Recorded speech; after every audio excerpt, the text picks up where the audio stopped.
Hello everyone, welcome to Gordon School of English.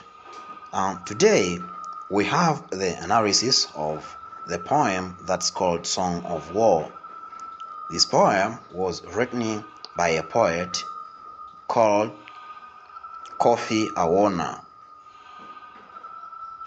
Dear learners, before we make the analysis of the poem, may you allow me to read the poem. I shall sleep in white calico. War has come upon the sons of men, and I shall sleep in calico. Let the boys go forward. Kipito and his people should go forward. Let the white man's guns boom. We are marching forward. We all shall sleep in calico. When we start, the ground shall shake. The war is within our very hearts.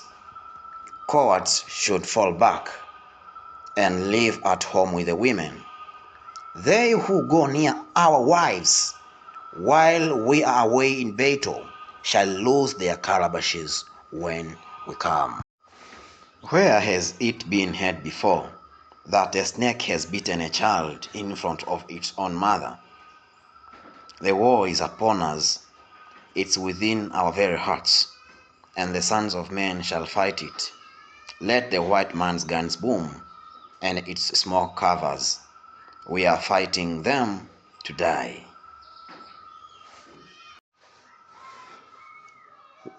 We shall die on the battlefield.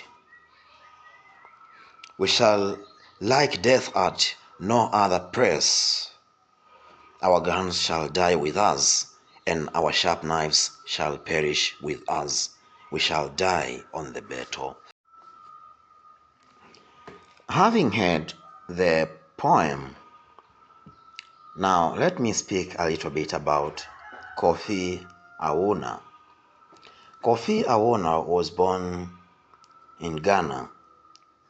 He was once a director of Ghana Film Corporation and has also been a visiting professor in African literature at the State University of New York. So the writer Kofi Awoonor, in this poem, Song of War, he speaks a lot about colonialism. Now let us hear the introduction. Song of War is one of the poems by Kofi Awoonor. It talks about the inevitability of conflict and the courage those who face it should have. It shows how people should sacrifice themselves during war times. The speaker calls all men to march to the war or to the battlefield without fear. The speaker says, "We shall die on the battlefield." This shows courage. Now, listeners, let us look at the themes found in the poem. The first theme is war and conflict. War and conflict. The poem indicates that there is war among the people. The persona says, "War has come upon the sons of men, and I shall sleep in calico." So this shows that there is war and conflict. Now, the second theme is sacrifice and a sense of duty. In this poem, there are people who feel a sense of responsibility to help others in fighting against enemies like colonialists. For this case, they are ready to sacrifice their lives so that others may live well. The persona says, "We are marching forward." He also says, "We shall die on the battlefield." This shows a sense of sacrifice and a sense of duty. Dear listeners, apart from that, another theme is bravery and courage.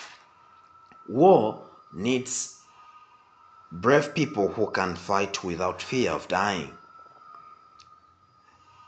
The persona shows those kinds of people in this poem.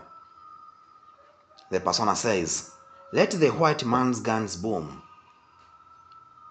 So despite the fact that the white men own guns and may kill them, they don't fear, and they shall confront their foe or their enemy.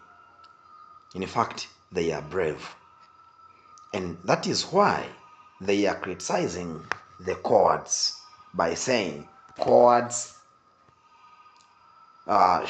must stay at home with women.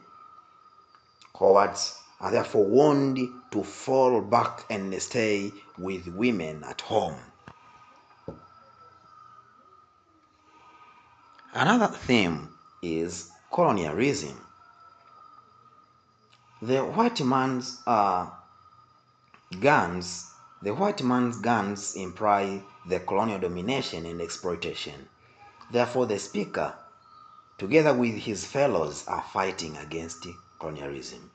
The persona says, "Let the white man's guns boom."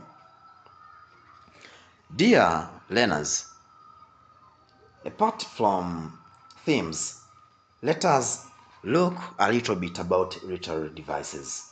So, Kofi has employed a number of literary devices as follows. The first literary device is imagery. The poet has used imagery that evokes sounds or a sense of hearing. The word boom is such an image. The persona says, "Let the white man's guns boom." Boom is a sound. Another literary device is symbolism. In this poem, the poet has used a number of symbols like words, the words "we," which are repeated several times in the poem, symbolize unity that people have against their enemies. The persona says, "We all shall sleep in calico." And in another place, the persona says, "When we start, the ground shall shake." Now, apart from that, white calico and the knives are also symbols that symbolize readiness to fight the war.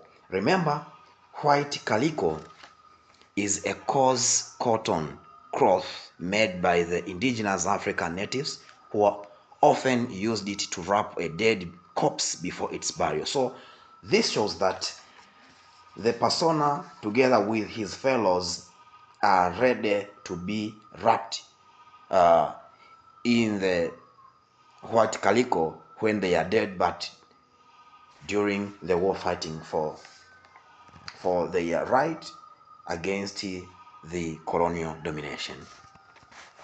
And another literal device is repetition. In this poem, there are some of the words and phrases which have been repeated several times. Example, "The war is within our very hearts" is repeated in the poem several times. And "We shall sleep in white calico" has also been repeated several times in the poem. And this is short. This is to show the emphasis. There is an idea that the poet is emphasizing. And another rusty literary device is personification. The persona says, "Our guns shall die with us." So guns are given human traits of being alive and dying. Dear students, apart from that, now, what is the type of the poem? Our poem is a free verse poem. A free verse poem. So if you know the characteristics of free verse poems against those closed form poems, you will find this poem being a free verse. Thank you very much, dear learners, for taking your time and for listening to this short analysis of the poem. Stay tuned for more. and ciao.